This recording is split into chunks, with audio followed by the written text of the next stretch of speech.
Hello, Rebels of the Sherpolution. Normally, I start off this podcast by saying hi, but I'm going to start this one off by saying hydration. We know how important hydration is for our bodies. It's the thing that keeps us running, right? You want to be a well-oiled machine. You want to be running efficiently. You know what can help you run efficiently? Liquid IV. It is the category-winning hydration brand fueling your well-being, and their hydration multiplier is the one product that you are missing in your daily routine. It comes in a little stick that's a powder, and in just one stick, you get 5 essential vitamins and 2 times faster hydration than water alone. If you use it first thing in the morning, maybe before a workout, when you feel run down, maybe after a long night out and doing a little partying, you know what I mean? And even what if you have like a long flight or something like that and you just bleh, right? We all feel that way. Bleh.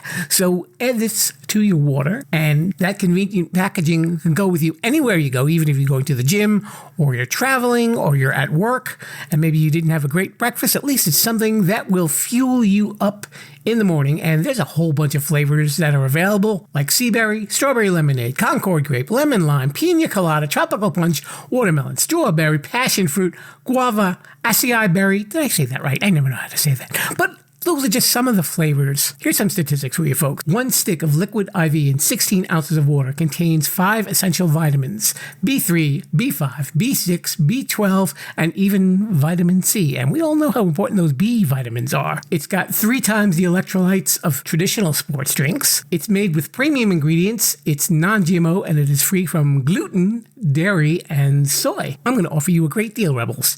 If you go to liquidiv.com and use offer code Sherpa, you can get 20% off of anything that you order on that site when you're shopping for some better hydration. So that's Liquid IV. Check it out at liquidiv.com. Podcast that you're listening to is being presented to you in cooperation with the SJ Network. If you're a person who'd like to appear on a podcast, contact Stephen Joyner at s-j-network.com. Let's get on with the show. This week's guest on The Sherpa Screening Room, Debbie Sue Goodman, has written several books on her dating life. My girlfriend dated a clown right before she met me. I've got some big shoes to fill. Coming to you from Sherpa Chalet in beautiful downtown Mount Podcastier, it's time for entertainment interviews in the Sherpa Screening Room. Grab an aisle seat and a bucket of popcorn, but don't crunch too loud or you'll miss the show.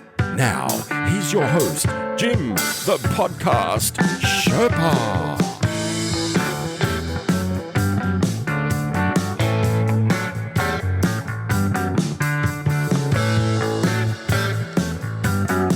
Hello there, Rebels of the Sherpolution. Welcome to the Sherpa Screening Room.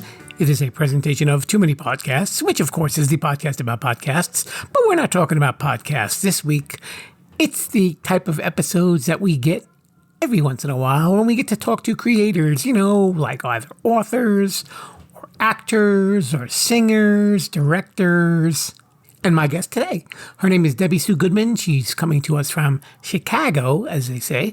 She is an author and a comic, and she's spending a little time here, and we're going to get to know her. And here you go. Me and Debbie Sue Goodman chatting away. Hello there, Rebels. We're here for another episode of the Sherpa Screening Room. My guest this week is an author and an entertainer. She's coming to us from Chicago. Her name is Debbie Sue Goodman. She's written 3 books about her dating life and among other things. And we're going to have a little chat with her and get to know her. Debbie, welcome to the show. Oh, thank you so much, Jim. Thank you for inviting me. So how long have you been a performer? Oh, I've been doing this for quite a number of years, actually. I started out in plays in my local theater, and then I did some musicals, and then I was an actress in some plays, and in school I took chorus, and then became a vocalist, and I started doing all kinds of different things. I love to write, so I wrote books. I decided that I had all kinds of poems, poetry, and I also wrote song lyrics. So decided to put some funny stories about my life, some sad stories, some poems, some songs. And my first book is called Still Single by Debbie Sue Goodman. And then I had, then after a while, I started going on some humorous dates. And a lot of the fellas I stayed friends with, I didn't use any names or anything in the books, but they were always giving me ideas about their humorous dates and their single life. So I decided to write a book called Still Dating. So the first one was called Still Single, second one Still Dating, and the next one will be I Give Up. But I was doing some different shows and things throughout the years. But how I became a comedian was I was doing an author event, and there was a talent agent there from one of the local comedy clubs came up to me and said, these stories are very funny, and I think that you sing, you're like a musical comic, you should do comedy. So I started doing some open mics, and then I got invited to do birthday parties, perform at birthday parties and singles events, senior citizen events, charity events, and all kinds of different things through the years. And I really enjoyed what I was doing. And I was married for a while. I met someone and got married. I wasn't real happy. It ended nicely, but I wrote a drama story, my third book called My Husband the Stranger by Debbie Sue Goodman. And that one's sort of a three hanky weeper. It's not a comedy, but it's a different story. One of my girlfriends went through a divorce, and then I had another friend that had a divorce, and then I went through an annulment. So we all got together, and I put sort of a few stories together and then wrote My Husband the Stranger. And then after that, I just been doing a lot of writing. I wrote a screenplay called Dating Dilemmas, and I won several awards actually for best comedy in Chicago and comedian, and best script screenplay for Cinefest. That was online also, and I had it was a Believe in Your Dream Cinefest that I won for the best script screenplay, and I've really been having a wonderful time, Jim. I really have. Been performing and enjoying everything. So did you have any influences in comedy, even though you kind of started not directly with it? Well, there's so many comedians that I loved, and I always watched the I Love Lucy show. I thought she was fabulous, and I really loved Lucille Ball, and I enjoyed Jerry Seinfeld. I love his comedy, Rita Rudner. There's so many comedians that I've loved through the years. And recently, Sebastian Maniscalco, I saw him in person, and he is hysterical. I had a kick out of him. He's wonderful. There's so many that I enjoy. I mean, I've seen Richard Lewis. There's really a ton of comedians that I have seen live in person, and they're all great. I'm honored to be able to perform and do my shows. And I get on stage and I tell jokes, not just about being single, but I also talk about, funny family stories. And then I burst into like all these impressions of celebrities through the years, and people that come to my shows and have been to my shows in the past know that I love Liza Minnelli. I do a Liza Minnelli impression, Ethel Merman, all the greats, Judy Garland. I sing, and I kind of incorporated all these impersonations of these celebrities in my shows, and everybody has a good time. So I was wondering if you could share one of your bad dating stories. Oh my goodness, I've got lucky because I really have wonderful friends. I have to say that, and one that I've been hanging out with for over 10 years. But we kind of are companions and have a good time. But I really through the years have really met someone. Unusual people. I was standing in line at my local post office many moons ago, and I was just holding a bunch of envelopes and to mail. And then there was a guy behind me that tapped me on the shoulder, and he had a stack of envelopes. And I was on my lunch break at work, and he just tapped me on the shoulder, and he said, with a face like that, I feel like I could tell you anything. He says, I'm going to tell you everything. And he starts talking. He goes, I lost my last 4 jobs. Yep, they fired me. I'm mailing out 6 resumes, and my car was repossessed. So I gave him my phone number. He looked like a nice guy. And I got back to the office, and he called me up, and I hear this strange noise in the background, Jim. It sounded like a washer and dryer. Sure enough, he said, I'm calling you from the local laundromat. They took my phone away. I've only got a minute to talk because I'm running out of change because I'm calling you from a payphone. I thought, payphone? Oh, my goodness. I couldn't believe it. He says, but I'd like to take you on a date for a walk. Oh, I said, a walk on the first date? I don't do things like that. Maybe the second, maybe the third, but not the first date. That was one of the stories that I start out with my comedy shows talking about, and then I go on to other humorous stories and stuff. That's a favorite. That one's a favorite for everybody. They always. Well, at least you know he had clean clothes for it then. Yes, I'm a clean comic for sure. So what inspired you to do the screenplay that you wrote? Oh, I just kind of before my mom passed, she was my biggest supporter, my biggest fan, and we were talking, and she says, you should really do something that would be about not only about dating, the dates you've gone on, and trying online dating. And when I talked her into trying online dating when she became a widow, she said, you should really make this into some type of a play, or something that you can perform with another actress, which I have been doing. Performed at some small theaters in Chicago and in some comedy clubs with this play. What it is it's about a single daughter that her widowed mother talks her into online dating. And then the single daughter, after she goes out on a few dates, talks the mother into trying online dating. And then the mother goes on some really hilarious dates. And then it just goes on and on. And it really, we filmed some short films about dating dilemmas and had different actors in there. And now I've been doing some other films where I'm an actress and more some drama stories, not only comedy, but not just comedy, but also some dramas. And then I wrote another script called Talk Over Tea, and I've been performing with my actor friend John McDonnell, and we're having such a good time because we do all these short films and enjoy filming, and worked with so many wonderful Chicago filmmakers, and I was a lead actress in a short film called Washed Up by Chi-Town Films, and it's Chi-Town Sugar Films is the name of it. Sarah, the wonderful filmmaker who invited me to have the lead part, is actually about a famous comedian, and John plays a dishwasher, and they kind of bump into each other in the story years later, and they were at one time friends years before, and they hadn't seen each other for, oh my goodness, for many, many years.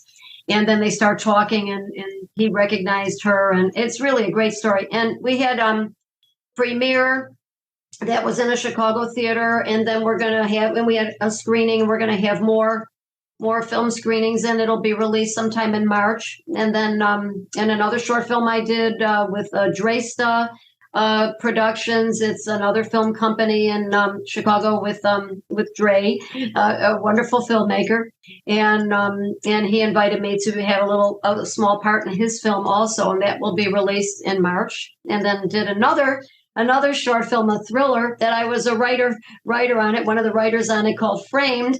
And that was with Indie Productions.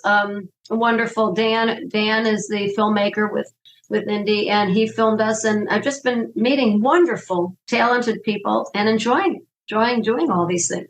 Chicago comedy seems to be kind of in its own little niche, because I know people refer to, New York comics and Boston comics and LA comics. What is it that gives Chicago an edge for comedy? What do you think? Oh my goodness. I think some of the greats, we really, started in Chicago, and all the comedy clubs, it's just, there's a lot of clubs.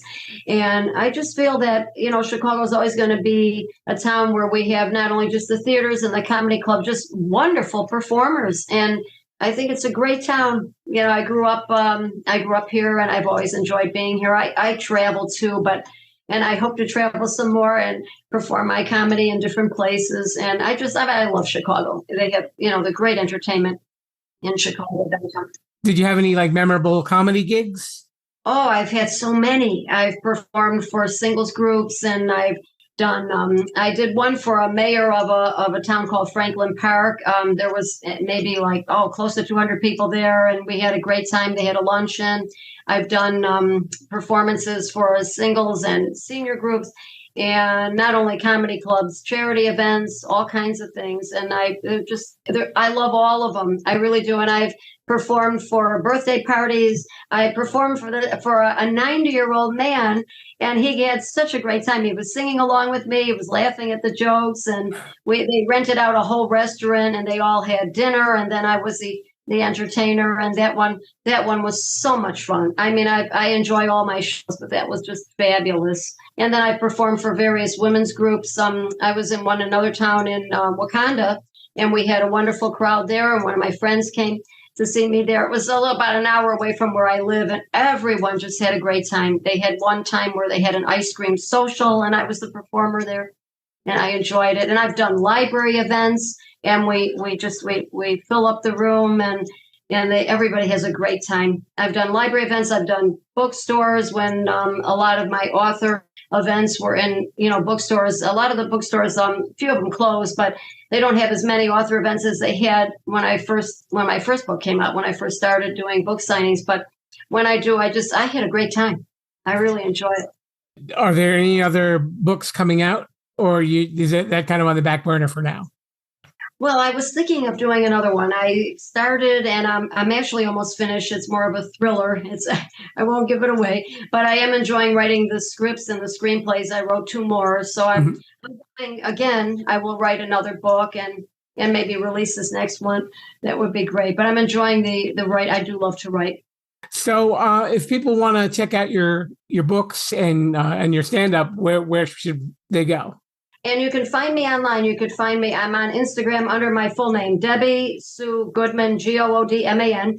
And they can go to Instagram or I'm on Facebook. I'm on Twitter, and I'm not on Twitter as much as Facebook and Instagram and LinkedIn. They can find me. And also on my website, stillsingle.org, O-R-G. And then you can write me a note, say hello. Okay. Yeah, I know you got to be careful with Twitter sometimes, because I know now it's X and it's still just a cesspool with a new name, I know. I was so surprised when I saw that. I really was. And I'm pretty much, I have like 5,000 friends on Facebook, so I think I'm at my limit. But, they don't let you add more. But I do have a LinkedIn account, and I have my profiles on there. And then if they go to stillsingle.org, they can find where my future shows are and read up a little bit about me. There's various articles that I've had wonderful articles in Chicago newspapers and surrounding newspapers about my shows and my books and everything. And they can read about me and see some photos. Well, there you have it, folks. That's Debbie Sue Goodman coming to us from Chicago. Debbie, thank you so much for coming on the show. Thank you so much, Jim, for inviting me. Let's get back to the Sherpa. Sorry about that. No! Thanks so much to Debbie Sue for swinging by the Sherpa Screening Room. And we're here for you every week on your favorite podcast apps or on Sherpalution.com, or, yes, you get another, or the Sherpalution YouTube page. Yes, it's just audio, no videos. You're welcome. Trust me on that one. And if you leave us a nice review on Apple Podcasts, you know what'll happen. You just have to let me know, and you can be eligible to win podcast merchandise. Did I change the song again? Now, how about that? You guys didn't think I was that clever, did you? If you were a fan of 80s music, you can listen to me doing my little music show on the AMP app, and it is available on your Alexa speaker. Just say, Alexa, play Too Many 80s Songs on AMP. What radio station would you like to hear? Be quiet back there. Sorry. It's hard to get good help these days. Okay. Anyway, that's what you got to do, and you can hear a whole bunch of 80 songs, and I take requests and dedications if you're on the app, and swing by and say hello and we can chat. So until then, we've got a really great episode coming up for you next week. And I think we're actually kicking October off, if you're listening to this in real time, with a couple of little spooky shows and interesting phenomena. So we will be speaking with Brandon Schexnader of the Southern Gothic podcast. And he's got some Southern history and spooky stories. He brought along a spooky story for you to check out. Check out his podcast as well.